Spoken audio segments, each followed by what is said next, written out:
Assalamualaikum warahmatullahi wabarakatuh. Pemirsa media Warta Nasional di mana saja Anda berada. Saat ini saya sengaja sedang rehat sejenak ya. Sedang berada di sebuah suasana pedesaan ya. Bahkan di belakang saya ini ada kali ya. Nah, ini kali di wilayah perbatasan antara Jakarta dengan Bekasi, tepatnya di wilayah Cibinong, Gunung Putri, Bogor ya. Akhir-akhir ini jagat maya lagi-lagi ya. Hari ini memang betul-betul kita berada di sebuah era yang disebut dengan era digital. Heboh ya di dunia jagat maya, protes dari berbagai kalangan terkait hasil quick count yang dianggap adalah curang atau memanipulasi ya, memanipulasi hasil suara pemilihan presiden 14 Februari 2024. Tak tanggung-tanggung ya yang protes para purnawirawan TNI Polri ya. Bahkan di situ saya lihat ada Sutioso, Bang Yos ya. Dari kalangan akademisi ya. Dari kalangan bahkan hukum tata negara. Juga dari kalangan tokoh-tokoh agama. Jadi benar-benar ini sangat ramai. Bahkan ada yang mendesak untuk memakzulkan Presiden Republik Indonesia Insinyur Joko Widodo. Rasa-rasanya ini berlebihan ya. Berlebihan sekali ya. Yang diperkarakan adalah hasil quick count. Padahal kita tahu bahwa cara kerja quick count ini kan sebenarnya bisa pesanan ya. Jadi kita tahulah lembaga-lembaga survei itu melakukan sebuah perhitungan cepat atau survei ya quick count itu tentu saja mereka dibiayai gitu. Lah kalau ada yang membiayai, sudah pasti dong ya si pembuat quick count itu tentu saja akan menyenangkan hati tuannya. Untuk apa? Lalu untuk apa kita risau? Untuk apa kita mempermasalahkan hasil quick count tersebut? Hei bangsa Indonesia, sadarlah ya. Untuk apa? Lebih baik kita tunggu saja hasil perhitungan KPU atau yang disebut dengan real count. Itu saja yang kita awasi dan kita kawal bersama. Jadi tidak perlu membuang energi ya, bahkan sampai mau menurunkan presiden hanya karena kalah dalam versi quick count itu. Kan bisa saja pengambilan sampel dilakukan di lumbung-lumbung suara si pemesan quick count itu atau tuan tadi yang membiayai tadi, sehingga hasilnya memang signifikan. Kan bisa seperti itu. Untuk apa kita ribut-ribut? Ya, yang jelas kita kawal saja ya penghitungan oleh KPU secara real atau secara manual. Dan bagi kalian dan terutama ini 01 dan 03 ya, yang merasa dicurang, yang merasa ada perbedaan ya, perhitungan suara yang dilakukan oleh KPU ya, ada perbedaan dengan data yang dimiliki ya, berdasarkan tentu saja formulir C itu ya, berdasarkan suara yang ada di C plano itu ya, kalian kumpulkan saja C plano itu ya, kumpulkan. Dan ya, sebenarnya seorang pakar hukum tata negara Margarito sudah mengingatkan kepada kita semua, tidak perlu ribut jika dinilai atau diduga ada pelanggaran pemilu atau ada markup suara pemilu atau ada manipulasi data hasil pemilu, bawa saja buktinya ke Bawaslu, jangan ke Mahkamah Konstitusi. Ini diingatkan tuh oleh Margarito ya.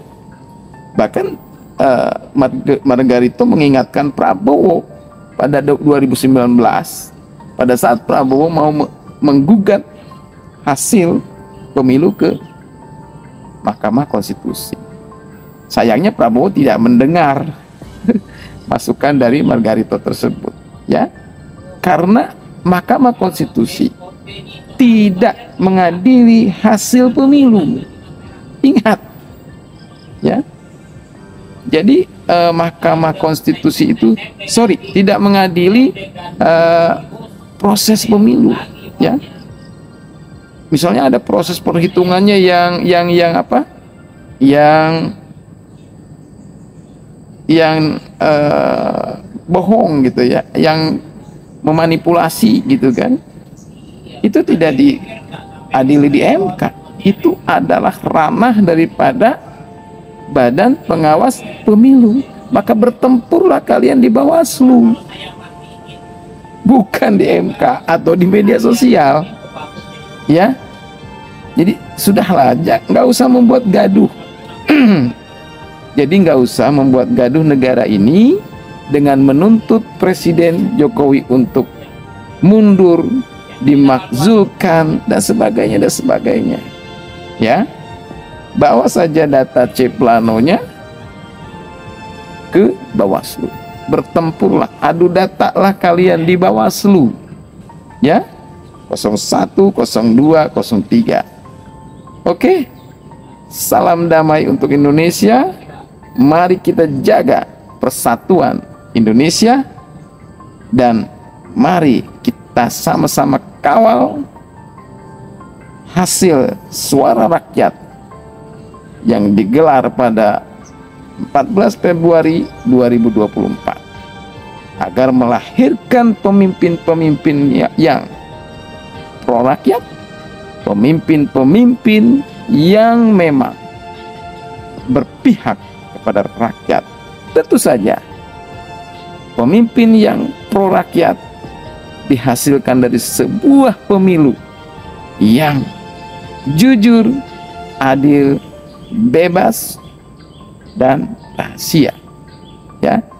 Jadi tidak perlu teriak curang ya jika Anda tidak memiliki bukti C planonya ya.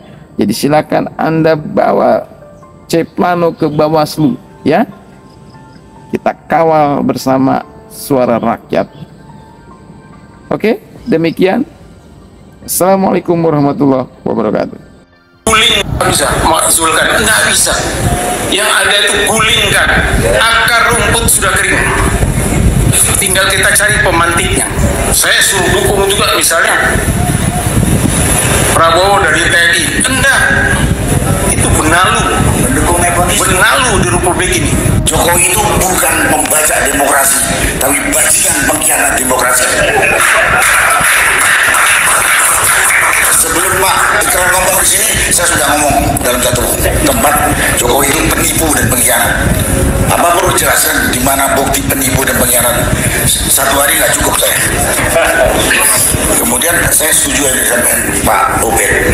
Sekarang kita harus jelas, pemerintah ini udah nggak bisa dipercaya. Kalau dilanjutkan makin hancur.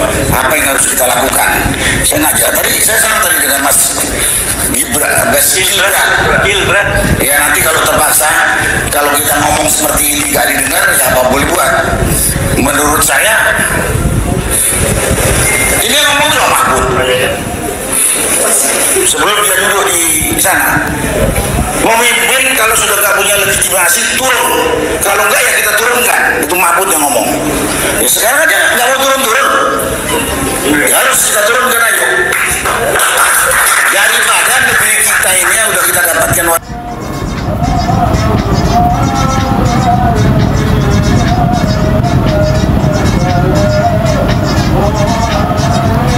Warisan dari bapak kita ini hancur lebur. Nanti kita ditanya sama bapak kita di akhirat.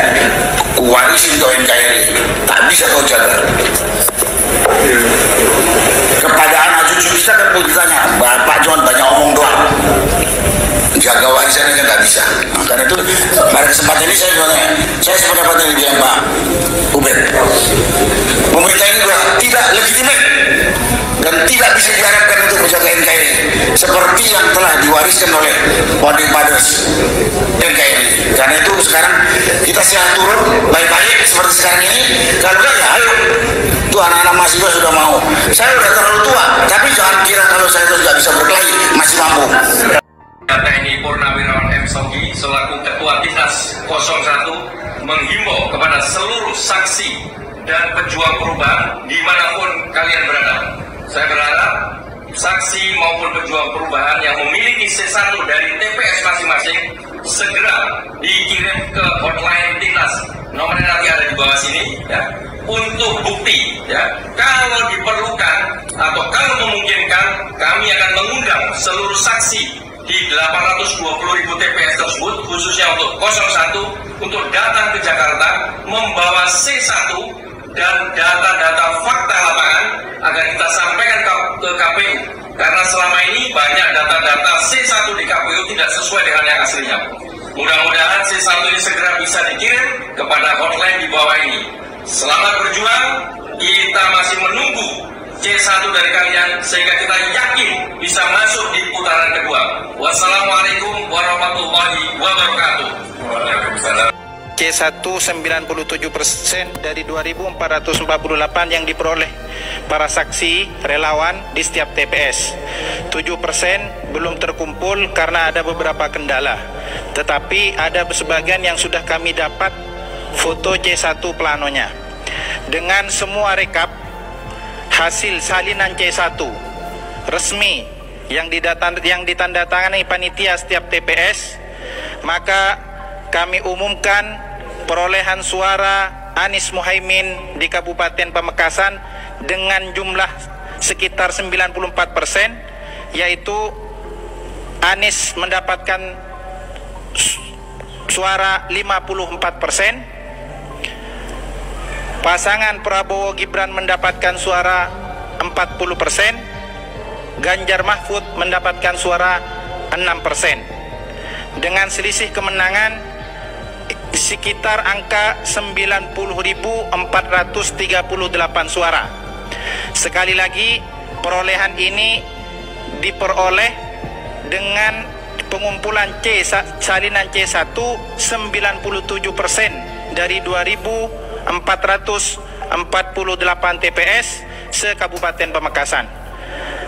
Oleh karena itu, perlu kami himbaukan dan perlu kami ajak semua relawan di setiap kabupaten untuk memperhatikan dan mengumpulkan semua salinan C1 di setiap TPS, karena kami di Pamekasan sudah membuktikan dan bisa membantah dari semua berita yang beredar di media massa ataupun di media sosial yang menyatakan perbedaan kemenangan antara 01 dan 02 hanya sekitar 5%. Tapi alhamdulillah kami bisa membuktikan dengan salinan C1 yang asli, kemenangan berada di antara sekitar 14% sampai 15%. Sekian, Assalamualaikum warahmatullahi taala wabarakatuh.